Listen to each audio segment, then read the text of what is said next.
son balade Spotify pour informer ou. Depuis jeune athlète haïtien la donne. Wap jeune lis sous Chanel ça avec Coach, vos commentaires sur le résultat de la rencontre d'Haïti, mais sur la prestation d'ensemble du groupe. Un sentiment mitigé, c'est notre première défaite. On a bien mordu la poussière, on s'est fait punir en termes d'efficacité, avec quelques erreurs, un petit manque de maturité, face à une équipe qui, elle, a fait preuve d'efficacité, de maturité. Nous a bien eu sur ce match-là, donc forcément déçu. C'est dommage, à un moment on revient dans le match, je pense qu'on n'est pas verni, on a des poteaux, des décisions d'arbitrage peut-être un petit peu discutables, et on doit pouvoir revenir. Malheureusement, on n'est pas efficace dans le dernier geste, et en football, c'est souvent ce qui fait la différence, et notamment à haut niveau. On avait en face une belle équipe, on le savait. Maintenant, allez, je dirais que les dernières 20 minutes sont presque anecdotiques dans le sens où je pense que les garçons avaient pris un coup au moral et étaient déjà projetés dans la Gold Cup qui va arriver à grands pas dans 5 jours.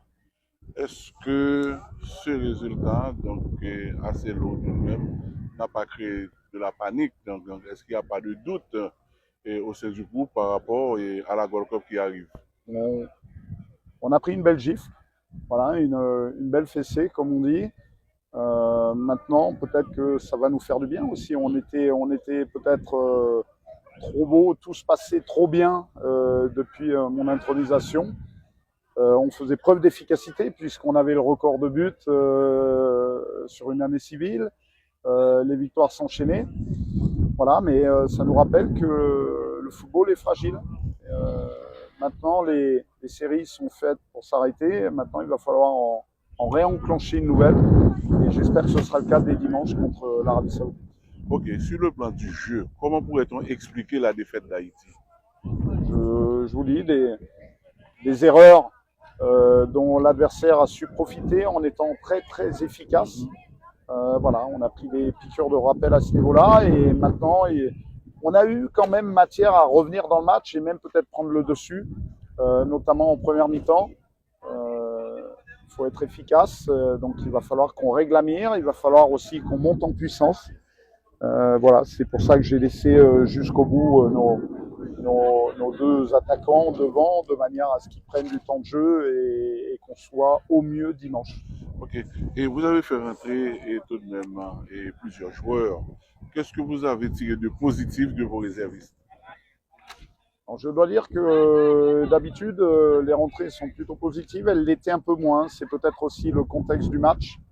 Je ne leur ai pas fait un cadeau à 3-1, mais il s'agissait aussi de préserver quelques garçons en prévision, encore une fois, du match de dimanche.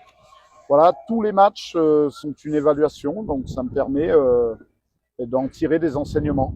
Forcément, de par le résultat, les enseignements ne sont pas tous positifs. Mais je leur dis depuis plus d'un an qu'à la fin, s'il y a une belle chose qui doit arriver pour l'équipe nationale d'Haïti, ce sera parce qu'au niveau de l'état d'esprit, on est fort. On va voir comment on est capable de se relever de ce couac d'aujourd'hui. Merci. De rien. Bonne soirée. Branche le